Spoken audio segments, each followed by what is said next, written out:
This is an audio-only horror story. I want you to close your eyes in. 3, 2, 1, 0. Use your imagination as you listen, and use your imagination to invoke a scene. Enjoy the ride.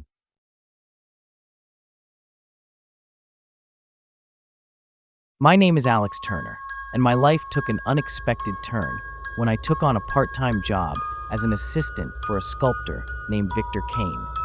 I had just graduated with a degree in fine arts and was eager to gain practical experience. The opportunity came through an old college friend, Emily, who had raved about Victor's work and the chance to work with him. It seemed like a perfect fit, a way to hone my skills and make connections in the art world. Victor Kane's studio was a sprawling old warehouse on the outskirts of town. It was an imposing structure with tall, rusted iron gates and windows covered by heavy, faded drapes. The place had an air of both grandeur and neglect. Inside, the studio was filled with towering sculptures, half-finished masterpieces, and a jumble of sculpting tools and materials. The scent of clay, marble dust, and something oddly metallic permeated the air. Victor himself was a striking figure, tall, gaunt, with piercing blue eyes that seemed to see through everything. He greeted me with a nod, his expression unreadable. "Welcome, Alex. I'm glad to have you. There's much work to be done."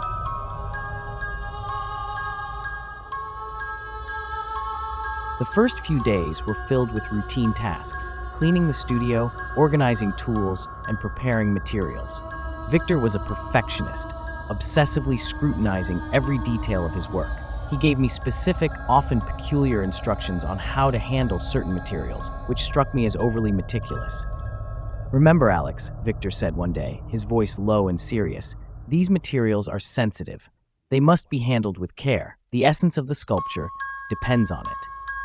I nodded, trying to mask my confusion. "Of course, Victor. I'll be careful." His instructions were precise but cryptic, and I couldn't help but notice that certain sculptures were covered with sheets or hidden in shadows, their forms obscured.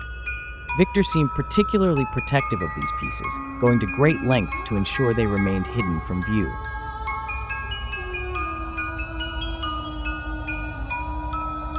As the weeks went by, I became more familiar with the studio and its quirks. One evening, while cleaning up, I noticed a door at the back of the studio that had always been locked. Curiosity got the better of me, and I decided to investigate. I found an old, rusted key on a high shelf and used it to unlock the door. The room beyond was dark and musty, lit only by the faint glow of a single bulb hanging from the ceiling. It was a stark contrast to the rest of the studio, cold, clinical, and filled with strange, unsettling artifacts. There were shelves lined with jars containing various oddities, bones, fragments of flesh, and peculiar fluids that seemed to pulse with a life of their own. In the center of the room was a covered sculpture, its form vaguely humanoid. The sheet covering it was thick and stained, giving off an air of grim secrecy. My hands trembled as I reached to lift the sheet, but I was interrupted by the sound of footsteps.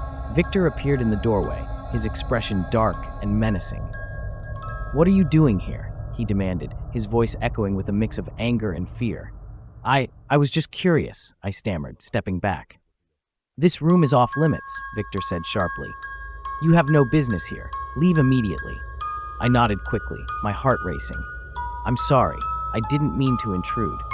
As I left the room, I couldn't shake the feeling that I had stumbled upon something profoundly disturbing. The jars, the covered sculpture, everything about that room felt wrong.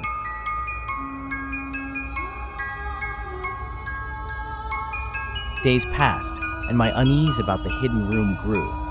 I couldn't stop thinking about what I had seen, and I began to notice more peculiarities in Victor's behavior. He seemed increasingly agitated, and his instructions became more erratic. One evening, Victor approached me with a strange request. "Alex, I need you to help me with a special project. It requires a delicate touch and complete secrecy." I agreed, though my apprehension grew with every step. Victor led me to the hidden room and revealed the sculpture I had seen before. It was now partially uncovered, and its form was clearer, an unsettlingly realistic human figure. "This sculpture is my magnum opus," Victor said, his voice tinged with pride. "It's unlike anything anyone has ever seen." I looked at the sculpture, its details so meticulous that it seemed almost lifelike. "It's incredible, Victor, but why is it covered? Why is it here?" Victor's expression darkened, because the true nature of this piece is beyond ordinary understanding. It requires a unique process to bring it to its full potential. He gestured to a series of tools and jars on a nearby table. "Tonight, we'll prepare it for its final transformation. Follow my lead, and remember, this must remain confidential."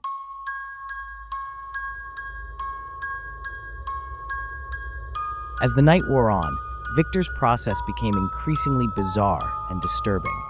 He used the tools and fluids from the jars, applying them to the sculpture in a ritualistic manner. I watched, horrified and mesmerized, as the sculpture seemed to come alive under his touch. Victor's hands moved with a practiced precision, and the sculpture began to take on an eerie glow. It was as though the figure within was awakening, its eyes seeming to follow my every movement. I could hardly breathe, my mind racing with the implications of what I was witnessing. Finally, Victor stepped back, his face pale and sweat-soaked. "It's almost complete," he said, "but there's one final step." He lifted a small silver dagger and approached the sculpture. My heart pounded in my chest as he made a small incision along the sculpture's neck. I gasped as a strange, dark liquid began to seep from the wound, pooling on the floor. The sculpture's eyes, if they could be called eyes, seemed to twitch, and the entire figure began to shift and convulse. It was then that I realized the horrifying truth. The sculpture was not just a piece of art. It was a living person, trapped and transformed into this grotesque form.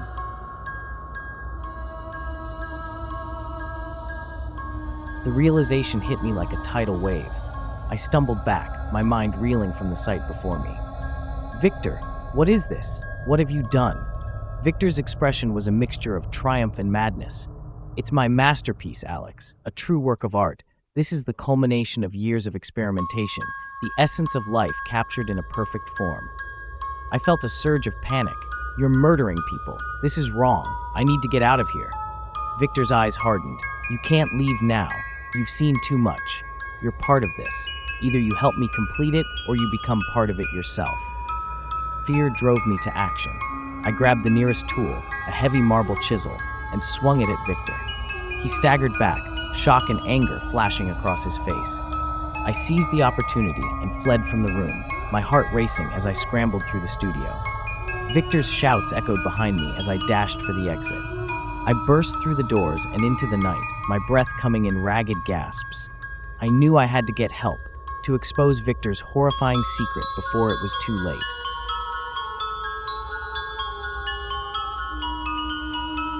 I went straight to the authorities, my mind still reeling from the night's events. I reported everything I had seen, and the police launched an investigation into Victor Kane's studio. The hidden room was uncovered, and the horrifying truth was revealed.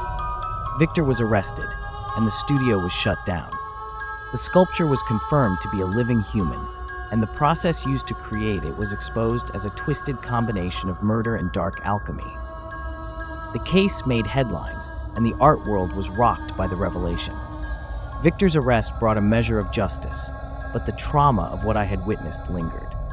The memories of the living sculpture and Victor's deranged obsession haunted me. The world of art, which I had once viewed with admiration, had revealed a dark underbelly I could never have imagined.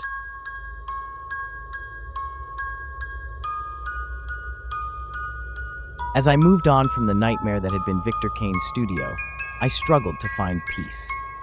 The experience had left an indelible mark on me, and I carried the weight of the knowledge that art could be twisted into something profoundly horrific. I continued to work in the art world, but the shadow of Victor's studio followed me. I had seen the darkest depths of human ambition and the grotesque intersection of creativity and monstrosity. The 5 rules I had once held dear now seemed tainted by the darkness I had witnessed. The world is filled with hidden horrors, and sometimes the very places we seek for beauty and inspiration can harbor the most disturbing secrets. As I continued my journey, I knew that I would never look at art, or the people I worked with, in the same way again. The hidden masterpiece of Victor Kane was a grim reminder that even in the pursuit of beauty, darkness can lurk in the most unexpected places.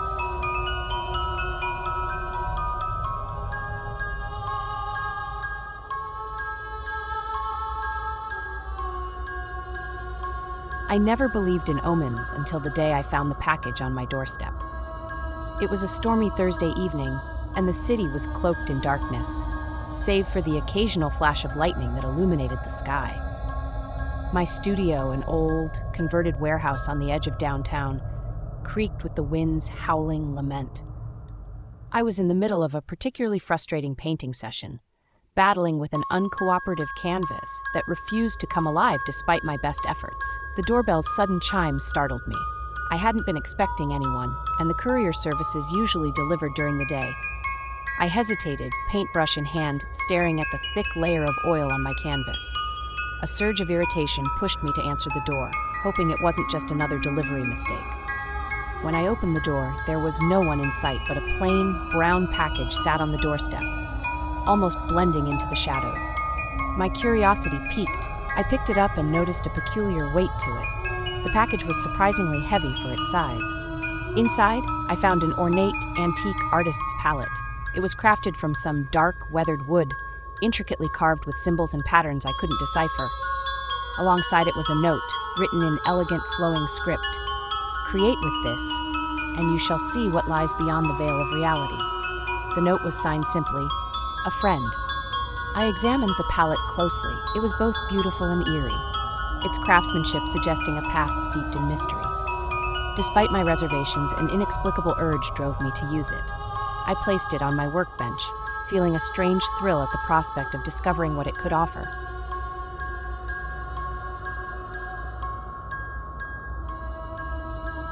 Days passed, and I began to incorporate the palette into my work.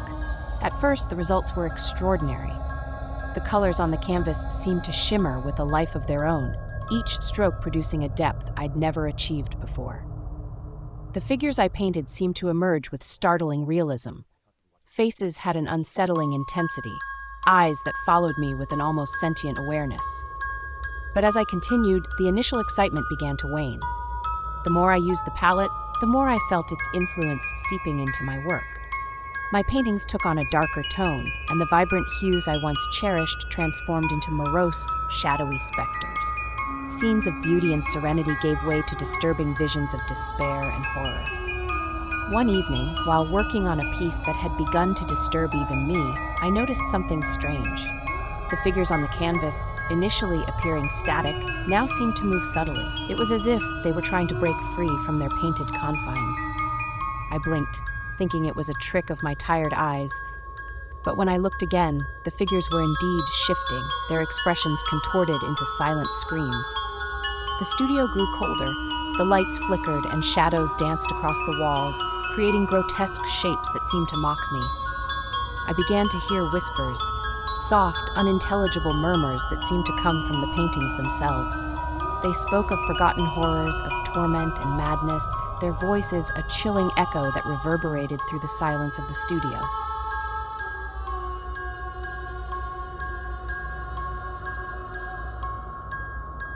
My obsession with the palette grew. I isolated myself from friends and family, consumed by the need to understand the palette's power. My work became increasingly erratic, the paintings more sinister and surreal. I lost track of time, my days blending into nights as I toiled under the influence of the palette's malevolent energy. One particularly disturbing painting featured a figure with hollow eyes, staring out from the canvas with an intensity that seemed almost accusing. As I finished it, the temperature in the studio dropped sharply, and I felt an oppressive weight in the air. The figure's eyes seemed to follow me, and I began to feel as though I was being watched. Then came the night when the boundary between the painted world and reality blurred. I was working late, my hands stained with oil and my mind a jumble of fragmented thoughts, when I heard a loud crash. I spun around, expecting to find something broken, but the studio was as it had been, save for a new painting on the wall that I did not remember creating. The painting was horrifying, a twisted landscape of writhing shadows and distorted forms. It seemed to pulse with a dark energy, the figures within it stretching and contorting, as though they were trying to escape the canvas. I felt a cold sweat break out across my skin, my heart pounding in my chest. The painting seemed to reach out to me, its nightmarish scenes blurring the line between art and reality.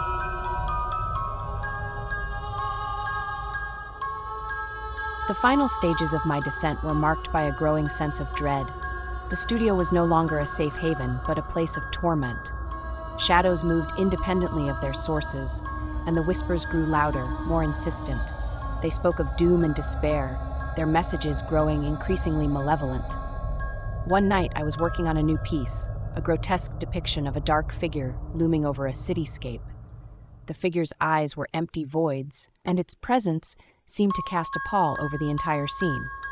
As I painted, I noticed that the figure's eyes began to follow me, its expression shifting from malevolent to menacing. A sudden, sharp pain in my head caused me to stagger, and when I looked up, the studio was filled with an overwhelming darkness. The paintings on the walls were no longer just images. They were portals, showing glimpses of horrors that defied description. The figures within them seemed to reach out, their hands stretching beyond the canvas, seeking escape. In a moment of desperation, I grabbed the palette and hurled it against the wall. The moment it shattered, the darkness seemed to lift, but not without leaving a heavy toll. The studio was in ruins, the paintings destroyed or defaced, and the oppressive energy that had filled the room dissipated, leaving a haunting silence in its wake.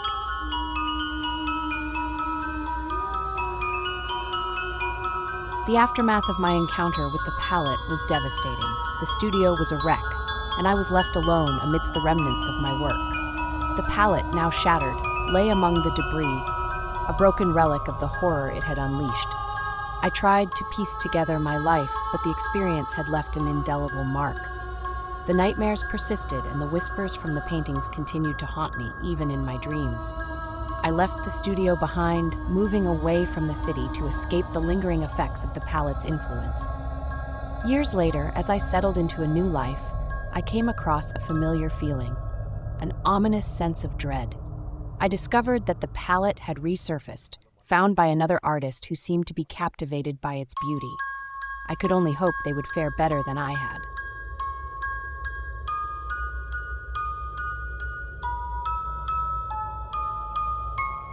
As the final echoes of the tale fade into the darkness, remember this: in the shadows where fear takes root, the true horror lies not in the creatures that lurk, but in the darkness within ourselves.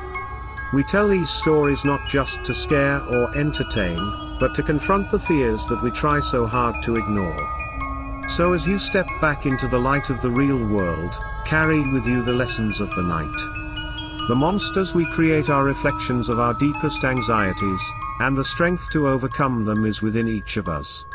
Sleep well, and remember, in the realm of fear, we are the true masters of our fate. Good night, and may your dreams be free of shadows. If you enjoy this video, don't forget to like, subscribe and click the notification bell for you to see my future update on this channel. Stay safe and always remember to lock your doors.